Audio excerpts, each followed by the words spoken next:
am going to talk a little bit about my practice and how I use computer vision and why I'm interested in using it. Because it was really interesting, Memo, that you were saying how you're really interested in using it as a way to explore technology. Whereas for me, I'm really interested in why you would choose to use this and how you can use it in a way that doesn't talk about the technology or doesn't explicitly talk that much about the technology. And I think that's what's really exciting about the way that artists are starting to now use this as a medium and a process and a tool, that it isn't just becoming this one thing that sits in one space, but there are lots of different ways of taking it and using it. As Hector mentioned, I'm an artist and researcher, and I'm really interested in technology, literature, drawing, and bringing together things that kind of sit between the artistic, scientific, and academic. And I'm really interested in information and data and how you can take sets of information and data to create new and unusual narratives in a variety of mediums. And I work very heavily with technology in my process, but I'm really interested in, as I said, not making work that is about technology, but how you can use technology in a way that can kind of change or augment the kind of message of what you're trying to say. So technology, not just for its own sake, but to really add something. I'm going to briefly, I know there has been a lot of chat about what generative adversarial networks are and how you can use it, but I'm very briefly going to go over again why I find them interesting and hopefully kind of talk a little bit more about kind of like the different aspects of it. But so I hope it won't be too repetitive. So these are some images that have been generated by Atken about last year by a group that was based in out of Facebook. And these images were came from a neural net, Atken, that was trained on lots and lots of different paintings. And what was interesting was that when they showed these paintings to people, people thought that these were better than paintings that were done by real artists, human artists. And I think it's really interesting that we're getting to this point where research is seeing whether machine learning can create art. But what's kind of happening is that a lot of the focus of this questions as to whether machines can create art very much kind of considers and judges art through the impact of visual parameters on a viewer. So kind of like, does this look like art? Does this not look like art? Rather than kind of thinking, which is fair, and that's kind of like a valid way of looking at it. But I think for me, as a creative practitioner, this ignores a huge part of what I consider art to be, which for me is very much kind of like the importance of materials that I use and kind of what I am trying to do with the piece. So I think there's a lot of anxiety maybe around in the artistic community as to whether machines can create art that will take over and whether computers are going to put artists out of work. But I think this is a less interesting kind of like aspect. And I think what's more interesting is to consider what it can bring both as a process and a material. Producing an image using again a generative adversarial network versus any other way gives a viewer different experience, expectations, histories, and traces and context to consider. Because when you choose to use this in an artwork, you're choosing to do this rather than kind of like doing it by using photography or doing it by using drawing. And so by kind of like the choice of doing that, you're adding kind of associations.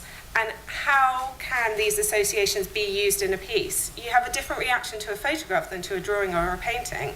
And can this algorithm, or indeed the training set, the data that goes into the algorithm, become an actor and an agent within the artistic process in the way that other materials like oil paints or charcoal or videos might? And more importantly, can those reactions be used to push a piece?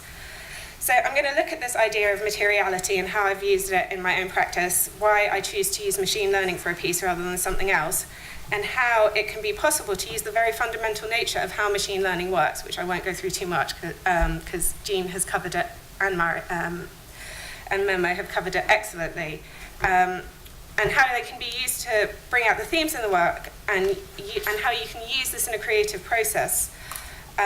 And use these techniques not just to show the technology, but as a way of kind of engaging some of these broader ideas.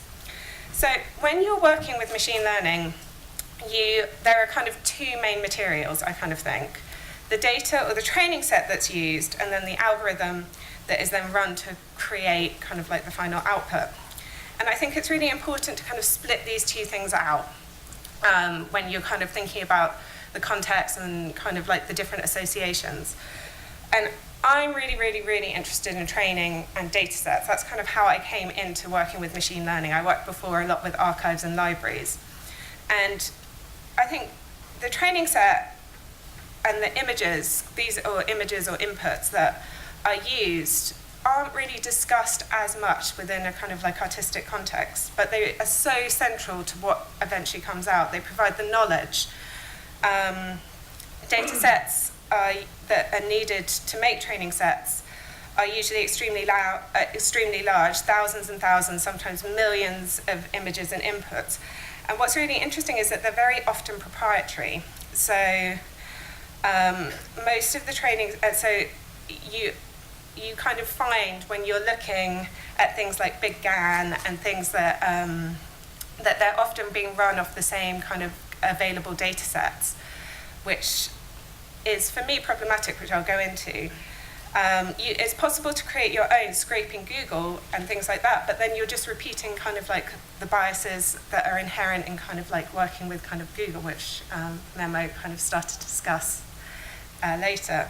Most of the training sets that are readily available, like CelebA or ImageNet, are compiled by researchers, often using mechanical Turks, where you again start to get into interesting issues around invisible labor and the associated power relationships that kind of sit behind that, using a variety of different methodologies. But it's important to remember, because people are always involved at some point in the process, either through the source content or through the labeling, these data sets inevitably come to enshrine cultural or social attitudes, otherwise known as data set bias. And how that manifests itself. So this is a screen grab from WordNet, which is a very canonical database, and it gives a very narrow conventional account of what beauty is, kind of predominantly young, predominantly sexy. And then if you look at kind of like what it gives for monster and freak, there are kind of like pictures of Frankenstein, but then there are pictures of disabled people. And for me, as an artist, this is problematic, because unless these kind of databases are millions of images wide, and unless you're going through every single one and looking at every single label, you don't know kind of like the biases that sit there. And you end up kind of like, as I said, replicating them in your work. So all of the images that we use for Big GAN that were shown earlier use something called ImageNet. And unless you kind of go and sit through and look through every single image that kind of like makes up all of those different categories, and then you choose to use Big GAN in your work, you will be kind of like replicating the things that kind of already sit there. And as an artist, this is kind of, I care about the materials I use, and I'm conscious that you have to kind of like acknowledge this data set bias when you're working with it, because it will eventually inform the output.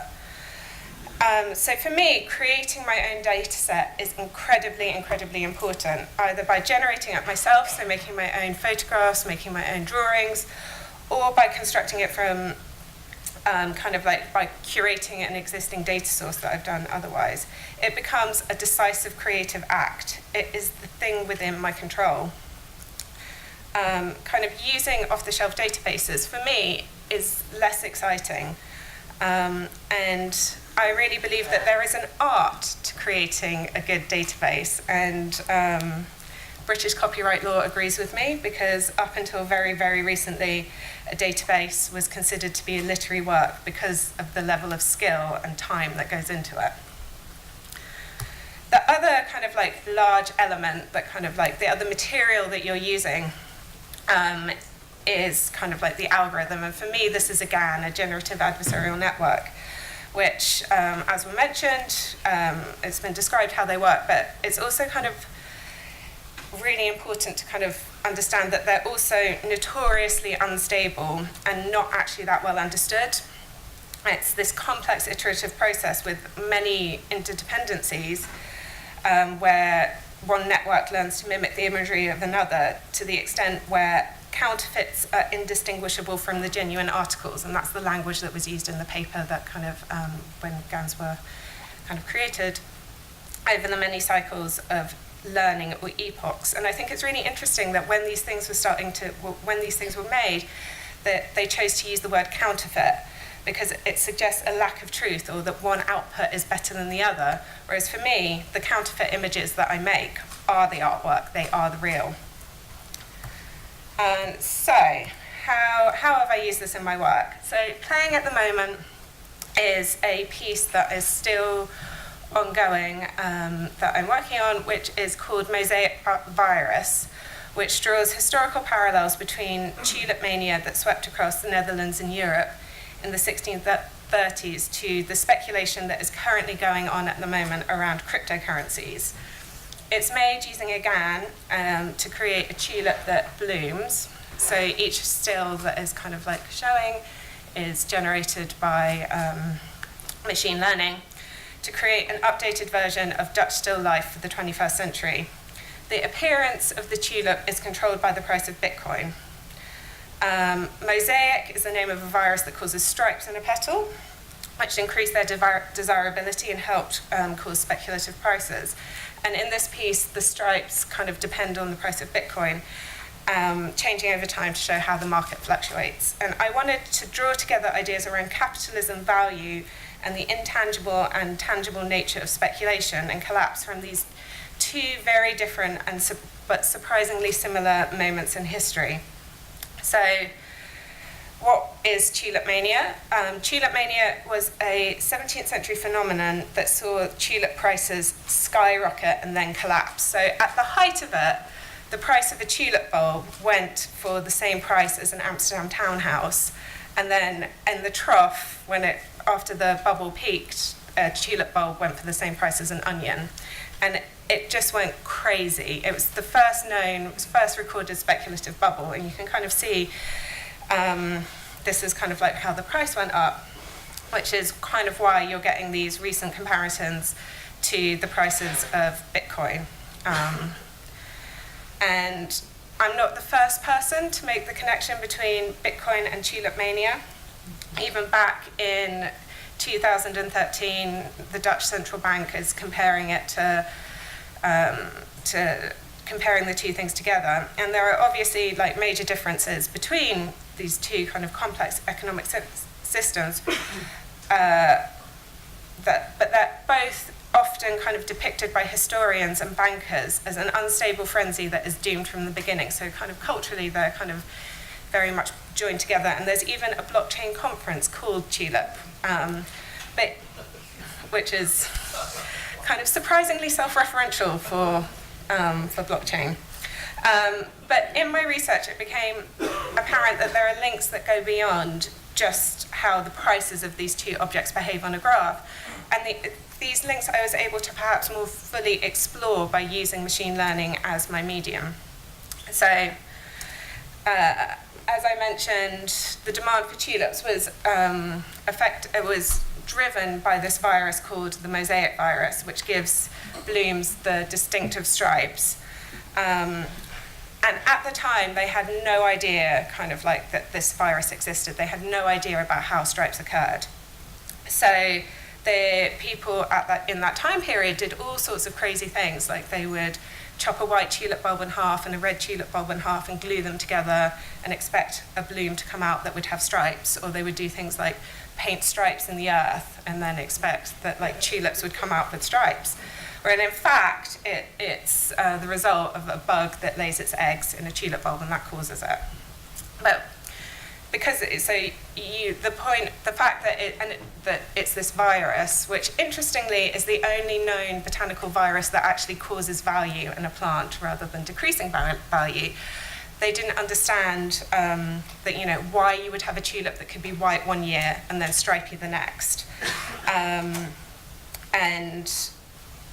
it gave it this kind of unstable and uncertain value. And because people didn't know why this kind of value was there, they would just kind of speculate wildly and they would buy all of the things, which this lack of understanding around the thing that is generated generating wealth reminded me of the rush towards blockchain when it started, where you would get kind of like companies just slapping on blockchain and Bitcoin onto their company name just to kind of like get interest into them, and company shares for this particular company, which is a drinks company, soared 500% by them just adding the word blockchain to their name. And the other nice link between Mosaic Virus and Bitcoin is that Mosaic Virus kind of hurt the flower. It becomes finite, just like there are only a finite number of Bitcoins in existence. So again, you're kind of like seeing how the subject matter can kind of like parallel together. And so there's kind of like, there's the hype of Bitcoin, there's the hype of tulip mania, but then also importantly, there's the hype around artificial intelligence, deep learning and machine learnings, which are just all of the buzzwords at the moment. You can't kind of like open a newspaper without kind of seeing all of these headlines about whether machines and robots will take over the world. And then, so that's kind of like, but why I decided to make this piece using machine learning was because the material was able to really reflect the message for me. I wanted to use GANs not just as a tool, but as another way of understanding the subject matter. And when you start to train these kind of like these systems, these algorithms, GANs in particular have a tendency to seem like they're improving and then suffer something called mode collapse, which is where they, if you look at like, they seem to get better and better and better, and then just kind of like collapse, which, and if you look at it kind of like on a graph, that graph echoes how the stock market works, because something will look like it's getting better and better and better, and then just like stop working. And so as the AI, as kind of like this model is striving towards the perfect encapsulation of a tulip, its collapse mirrors the up and downs of speculative bubbles. So as a material, it's echoing its subject matter. And then furthermore, there's kind of a tradition of tulips in art history. And this is kind of like a very classic Dutch still life. But in it are flowers from all points during the year. So there are flowers from spring and summer and autumn, because the painter didn't paint from a bouquet that was in front of him. They would paint from kind of like fragments of all of the different flowers that they'd seen throughout the year. And this, to me, is really similar to how kind of like these algorithms construct kind of like pictures, because they're not just replicating something that is in the data set. They're not just kind of like taking a picture and then reproducing it. They're kind of like taking all of the different parts and kind of like these different fragments of all the flowers that it knows to then create this bouquet. So for me, it's a really nice way of taking this and kind of like updating it to create these kind of imagined bouquets.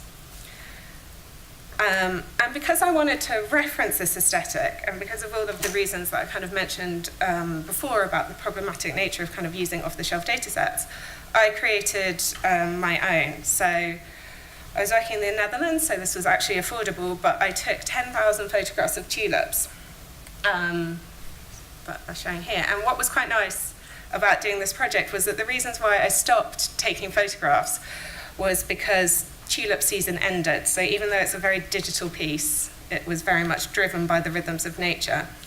And it shouldn't have surprised me given the context that, you know, I was talking about the stripes, but it was really, really difficult to find stripy tulips to get a balanced data set. And I think by creating my own data set, it forced me to examine each image, and it inverts the usual type of process for kind of using machine learning. There is a huge difference, I think, of taking 10,000 photographs yourself or from a Google search of a certain item and really, really kind of like doing the work and photographing them yourself. If you do the latter, you notice and you kind of really kind of start to understand how each flower will have slight variations, and you notice all of the differences because you're trying to find differences rather than similarities. And the process becomes almost like craft, repetitive and time-consuming, but necessary in order to produce something beautiful. And there is a skill to it. if you have a data set that is too big, if there are too many images, the results will become maybe too good, and the quirks and oddities that for me make this an interesting medium to explore will disappear. And if it's too small, you won't have enough information, and it will just become flummoxed, either producing nothing or one or two variations from the training set again and again and again. And I kept on building, as I was building my data set, I was also kind of testing it by running kind of like, by building GANs and then seeing what the output would be.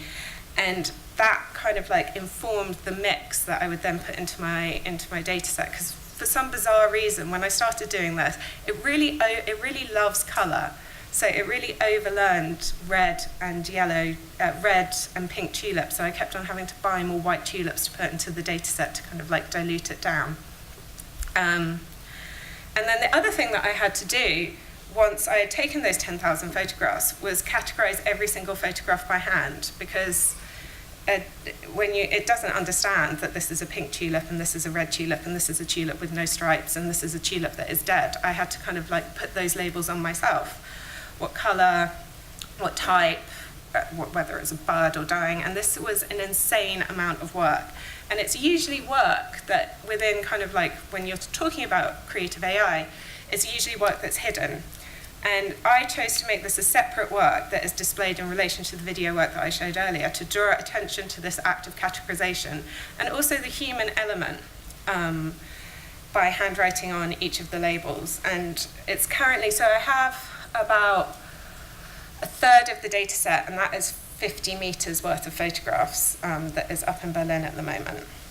And by kind of displaying this aspect of it, you can start to have discussions about the fact that there is always a human decision that sits somewhere along the chain of using machine learning, and how also these labels are not the absolute correct thing. So even as something as simple as a tulip, as simple as one type of flower, it's difficult to put into discrete categories. If it's white or pale pink, or if it's orange or yellow, and you start to kind of like, I started to second guess myself. So on some of them, I've kind of like scribbled out the label, because you just kind of, you forget, you're being lazy, or you look at it differently, and then suddenly you're like, my God, this is not pink, this is red. And if it is difficult to do this for something as simple as a flower, then the implications for what this act of categorization is for something as complex as gender or identity become a lot clearer. And so flowers kind of like have traditionally been associated with either wild nature or being pretty and feminine, but the fact of the matter is that when you kind of like start to dig into the history, that is like, you realize that it is a dirty commercial business. And I think it's really interesting to take an object and telescope to see its history and kind of like culturally what you can understand, and how these different aspects can start to be explored. And what came out was something that, despite all of the categorization, it was actually impossible to predict kind of like what would come out in each of these stills. I could kind of guess, but I couldn't know. And to me, this is really, really exciting. It's the mistake, because when you look at it, if you just glance at it, you think that they're tulips, but when you like actually look at it, you can kind of see how it's this eerie, weird kind of time-lapse photography, and that is very unnatural. And it's these mistakes, or so-called mistakes, that really drive me to use this as a material. And what I find really lovely is that it makes tulips that don't exist, kind of like tulips with two stems or something. And it's kind of like, and it is a work that I could have done with time-lapse or with animation or by another means. But I feel by using machine learning, I was able to make it stronger conceptually and visually by drawing together all of these associations. And for me, that's what makes this exciting as a medium. And I've explored some of these ideas in another piece that I made, which I'm just going to talk very quickly about, which is an animation for all of the House of Usher. Playing is the data set that I created for the first version of it. And it's a piece that I could have done by using hand animation, but by using machine learning, I was able to heighten and increase themes around the role of the creator, between the relationship between art and technology, and aspects around memory in a way that I wouldn't have been able to do otherwise.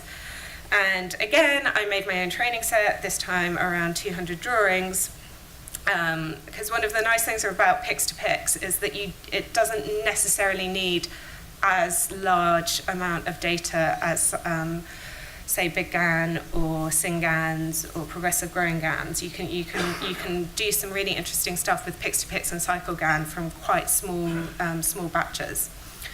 And I essentially drew these training sets so that a GAN would learn how to draw in my style. And I'm really interested in using machine learning to push what drawing is into new realms. And I deliberately chose to work with ink because so much of the GAN produced imagery is so painterly, and because as a material, it very much has kind of like this random quality inherent in it. You can kind of like, again, it's this way of kind of like, you can kind of like control it, but you can never really kind of know what will come out. And again, just like with the tulips, the amount of labor that went into making this data set is a lot. It's months, really, and it's not like pressing a button and to kind of like create these artisan training sets. And I think this labor is then valued. And then again, when so this is kind of like the animation, it's a bit pixelated, but and again, once I had done this training set and spent all of this amount of time on it, I couldn't exactly know what the output was going to be. And watching it, watching the animation after it came out, was a really odd sensation. It was like catching a glimpse of myself in a mirror before I kind of realized it was me.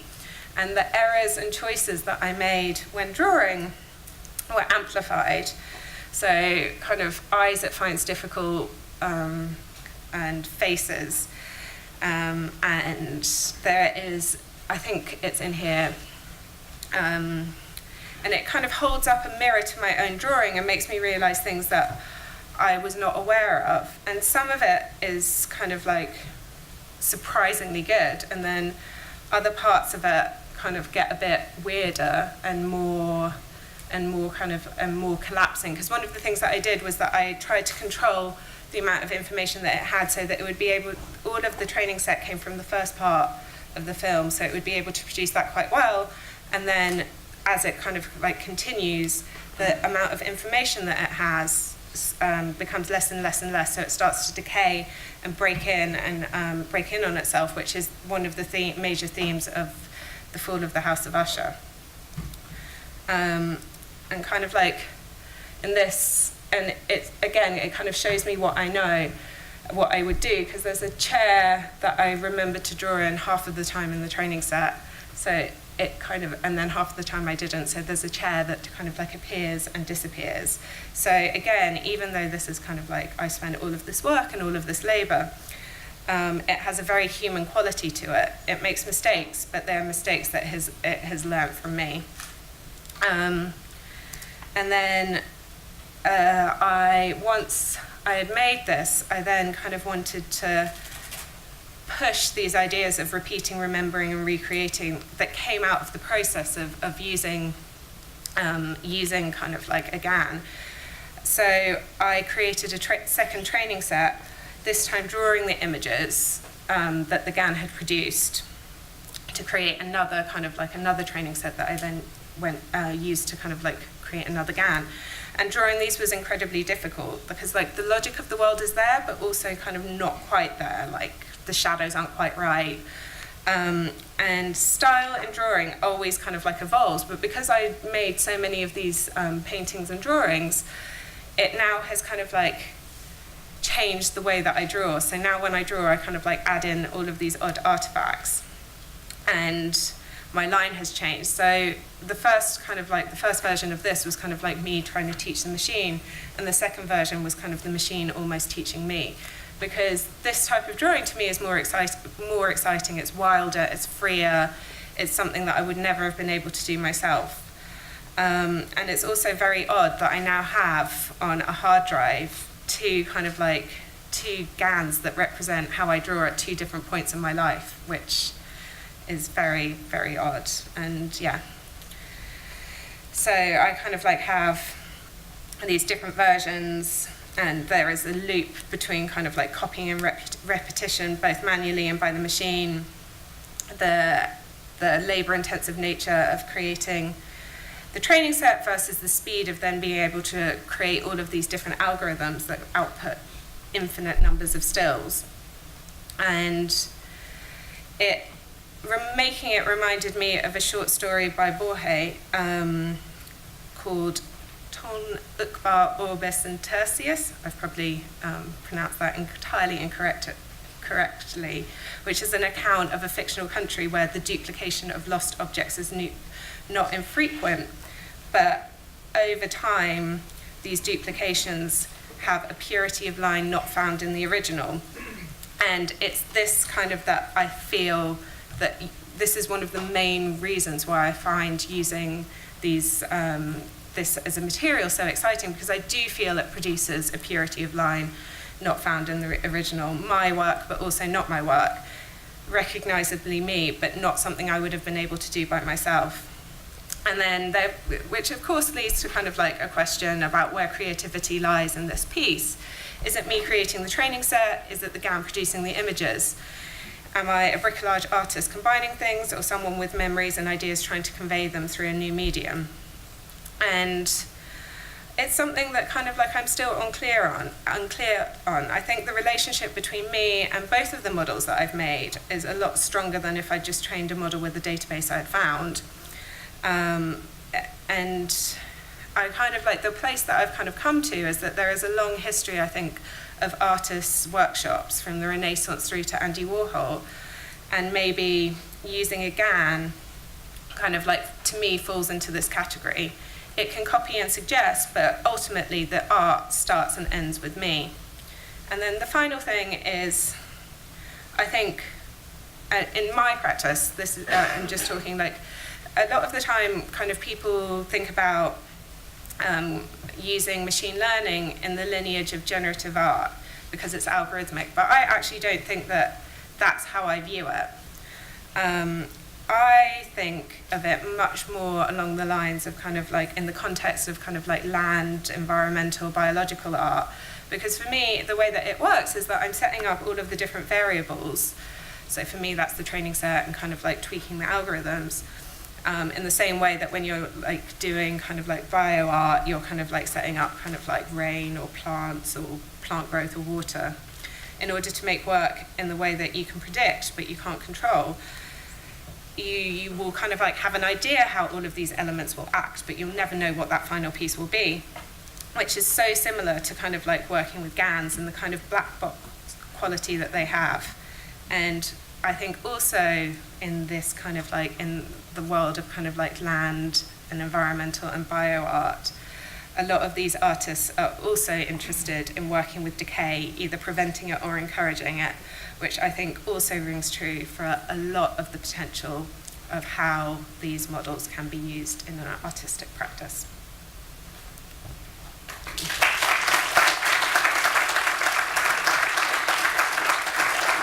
Questions, comments, expressions of affection or disgust? Yes, Tom. Hello. Comments. Thanks a lot for the talks. They were great. I have a question, I think, more for Memo and perhaps for Jean too. Actually for everyone, which is, Memo was stressing the point that contemporary AI technology is built upon this industry of surveillance. And I wanted to ask him to elaborate on that, particularly I wonder if there is any difference between contemporary technology, AI technology, and any other technology that is also built on capitalistic needs and the needs of a certain social structure, that I don't see any kind of ontological difference between what's being needed and how technology is being used to create added value that does not take into account certain humanity characteristics. I don't know. I don't know if I make any sense of my question, but what's the difference between this? I don't necessarily think that there is any difference. Even, like was said before, like, a lot of this stuff dates back to the 80s, if not 60s, if depending on who you ask. And the big explosion that we're having today, the reason why it's huge right now and it wasn't so much in the 80s, because people will say that it was computing power is more powerful, because we have a lot more computing power, we have the internet, so there's more data, which is all true, but ultimately the areas which are being invested in are the areas which need to be addressed mostly. So when you go to like one of the big AI conferences these days, you'll see hundreds of papers on how to recognize this in an images, or how to like question answering. So all of these things related to surveillance. I don't think there is a big difference. I mean, even drawing parallels between the theory of evolution, Darwinian evolution was Darwin found, but he wasn't just in Galapagos by accident. He was on a military expedition. So there isn't any line. Sorry. Oh, yeah. I was going to offer it. Yeah, go for it, okay. Well, I was just going to say that I don't see a line between AI and other technologies which are funded differently. But yeah, go ahead. So can I'll offer where the line is, an idea on that. So I think everything actually changed. Like we tend to frame the idea of AI today using old frames that we're familiar with. So you get terms like the fourth industrial revolution and so on. And again, it's a natural habit. That's how humans have evolved to think, is by looking for the familiar.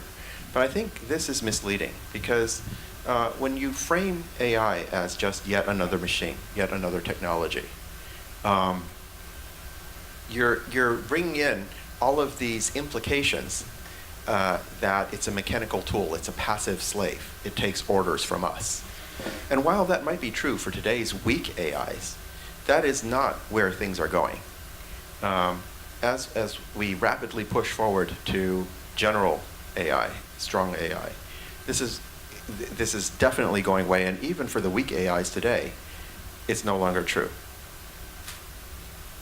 Everything changes when the machine has opinions, and when it can actively influence our opinions. The industrial revolutions were about automation of labor. AI, machine learning, is about automation of thought, of creativity, of imagination. And it is already today, even with weak AIs. Our weak AIs are integral, active members of society. They're already deciding what ideas to spread, what memes to share, what attitudes to reward, more so than most humans are. For the first time in human history, machines are participating members of society that are affecting our cultural development probably more than most human members of society are doing. And all of us are raising those AIs. Every single one of us is carrying these things. These things, well, wherever they are, they're AIs.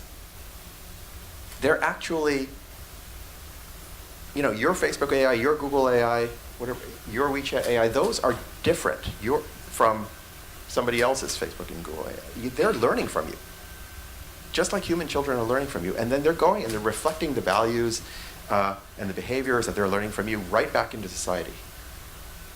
That is not something we've ever seen. AI, machine learning, they're not the fourth anything.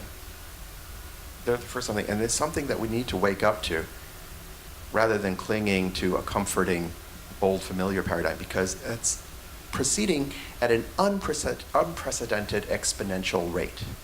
I was having dinner the day before yesterday with one of the Facebook, the guy who's directing their rapid prototyping lab, and he was telling me about the hardware they're building now, specialized hardware that trains, not just, so it's not like general purpose GPUs or machine learning, like they're actually specializing hardware for training versus performance, right?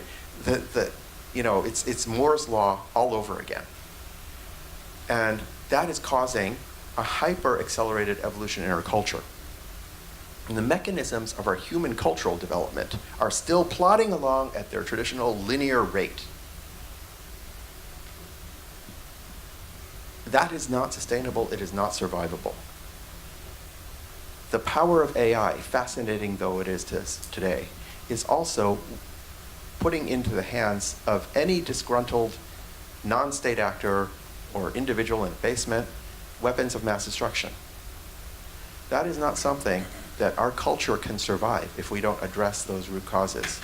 We have to grow up as a race faster than we have ever done if we're going to survive this particular change, crossing of the line. Any other questions? Yeah. One and then there.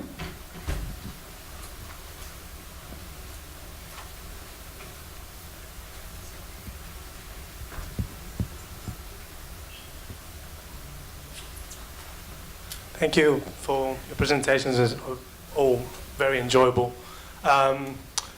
Question, one remark and one question for the Kai. Can you hear me? Is this actually, yeah? The remark is about the hypermeters. I didn't quite understand the hypermetrical in the sense that I would mostly tend to view as metric modulation. So 6/8 and 3/4 happily coexist together. We don't, in my head, as a musician, I don't tend to make it to distinguish them so much as beautifully play the cajon, but I'm not sure whether traditional flamenco players would have the distinction of 6/8 and 3/4 in their minds, whether, as a matter of fact, it's thought as like un, dos, tres, and like dos is the one as we hear it from the 1, 2, 3, 2 to 3, 1, 2, 3, right, in the bullerias and stuff. So that was the remark, but now to the question, because you might answer that all together. It's fascinating. I was wondering if you experimented with because you said something about small data. So I was wondering if you experimented or you're planning to experiment with one-shot learning and memory networks in that sense, as opposed to your transduction grammars. Because as powerful and as interesting as grammars are, there's always that. Of course, there are sufficiently many, there are many similarities between language and music, but there's sufficiently many differences to warrant a bit of caution when we're using generative grammars to model music, in the sense that when we're making assumptions of I know you said your system doesn't use any assumptions on the language, but sometimes if in the way there's assumptions, it might be beneficial from an artistic point of view to disrupt the grammars for artistic reasons, for if anything else. Thank you. Cool, thanks. So the counting system, whether if you're saying un, dos, tres, right? That's just a convention, right? That's independent of how you're actually feeling it. Although I would argue that the Spanish rhythm actually does fit. For example, Okay, so first question, if you watch traditional flamenco players, you can see from their feet how they're feeling it. There is a difference between 6/8 and 3/4, and there's a conscious switch between them. There is also some polyrhythm going on, and if you've played for a while, you also get the hang of playing in 3/4 while your foot is tapping 6/8 and vice versa. But those are kind of more playing tricks. There's a little bit of feel tricks inside. But internally, there's very definitely, which comes across in dancers, for example, that are dancing at the same time, knowing when they're going to stop. If you're in 6/8, you stop there, it's wrong. If you're in 3, so, there very definitely is that feel. And so the question is, how would you learn those? In terms of the numbering system, that's just separate, right? There's a phrasing if you count in Spanish. Like there are people who teach outside of Spain using English, and it's like all wrong, right? If you say 12, 1, 2, 3, 4, 5, 6, 7, 8, 9, 10, it's like you're forcing it, right? In Spanish, it works naturally. Un, dos, tres, cuatro, cinco, seis, siete, ocho, nueve, 10. You see the double syllable thing that holds that phrase in the 6/8 together. So, but in terms of one-shot learning and so forth, it's one of many small data approaches. It's not related to, I think, the modeling thing that you were talking about, because, again, if something like TRAM, which is the recursive neural version of the transaction grammars, there's no properties there which are different from what you're saying. I mean, they're neural networks as well, distributed representations as well. So I don't think that's where the distinction lies. It's really more what kinds of constraints are you bringing into the machine learning so that that exponential space doesn't cause you to get lost as you're trying to learn patterns of significant structural complexity because the search space is too large. You always need constraints to force efficient generalization. That's how small data works. And so how do you model those constraints in different representations of the knowledge, right? So even if it's a distributed representation, you can still model constraints that will make the learning much more efficient, right? For example, very simple examples is the width of your network layers, but there are much more sophisticated things you can do. And there's this tendency right now just to say, oh, well, we can have more GPUs. And so rather than thinking about these problems, I'm just going to expand the size and the depth of my neural network and hope that magic happens. And ultimately, that's going to hit the wall and not get us very far. Thank you. I think there's one question here. Was there one back there? Yes,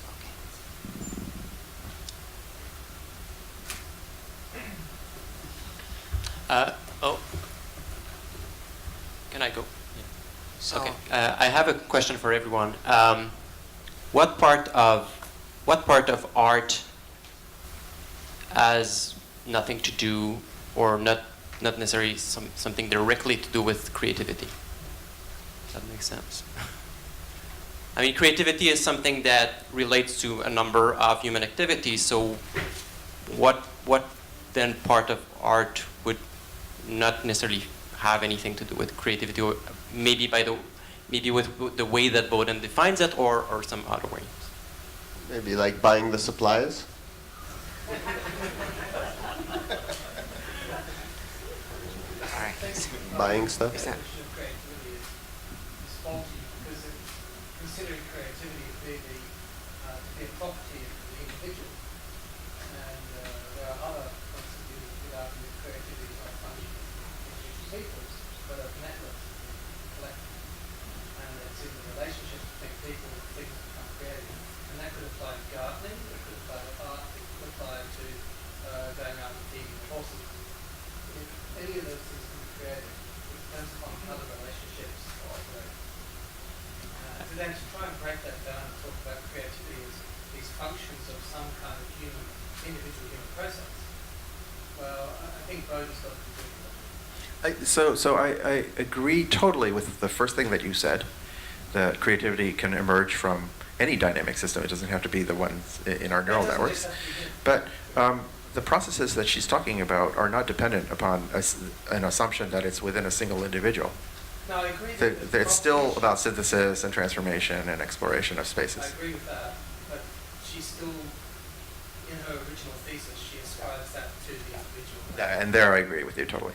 I would add to that just very quickly, because to also go back to the original question. She also makes it quite clear that the measurements of so-called creativity is actually in the observer, and it's not a fundamental inherent property of the individual. And the example she gives was like Einstein.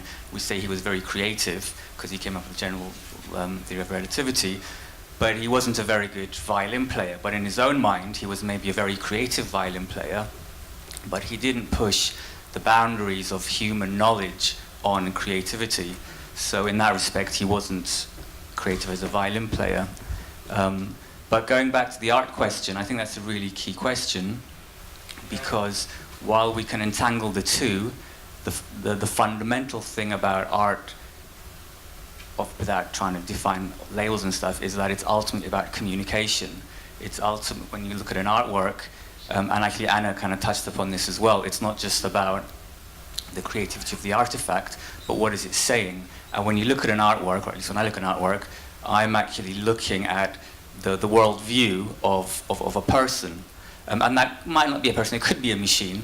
So I think the question of whether a machine can be creative versus can a machine make art are actually very independent questions. The latter being, what is the machine communicating, and do I care about what it's communicating? But, yeah. So we have about 4 minutes left, so let me ask you to please ask your questions very concisely and to please answer them concisely as well. We have 1 and 2, and that's all we have time for. Maybe.